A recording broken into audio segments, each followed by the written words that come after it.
নমস্কার বন্ধুরা, আজ নিয়ে এসেছি সুজির এক রেসিপি নিয়ে। তো একটা বড় বাটিতে আর নিয়ে নিলাম 1 বাটি সুজি, আর দিয়ে দিলাম 50 গ্রাম মতন টক দই, আর দিয়ে দিলাম যে বাটি মেপে সুজি নিয়েছিলাম সেই বাটির 1 বাটি জল, আর স্বাদ অনুযায়ী লবণ হাফ চামচ। এবার সমস্ত উপকরণগুলো আমি ভালোভাবে মিশিয়ে নেব। দেখুন মিশানো হয়ে গেছে।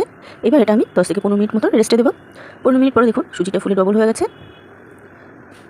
এরপর আমি এর মধ্যে দিয়ে দিলাম হাফ চামচ জিরে, কিছু ধনেপাতা কুচি, আর কিছু কাঁচা লঙ্কা কুচি, আর দিয়ে দিলাম 1 চামচ গরম মশলা গুঁড়ো। এবার সমস্ত উপকরণগুলো একটু ভালোভাবে মিশিয়ে নেব।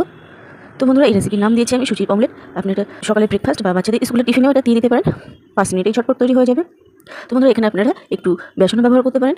এরপর একটা তাওয়া গরম করে নিয়েছি, এর মধ্যে দিয়ে দিলাম অল্প একটু সরষের তেল। আপনারা ঘি বা সাদা তেলও ব্যবহার করতে পারেন। তেলটা একটু গরম হয়ে গেলে এর মধ্যে আমি দিয়ে দিলাম হাতা করে সেই সুজির প্যাকেটটা। এবার দেখুন নিচ থেকে ব্রাউন হয়ে গেছে, হালকা উল্টে পাল্টে সুজির অমলেটগুলো ভেজে নিলাম। এরকমভাবে আমি বাদ বাকি অমলেটগুলো ভেজে নিলাম। তো বন্ধুরা দেখুন, রেডি হয়ে গেল সুজির অমলেট। আজ এই পর্যন্ত, আবার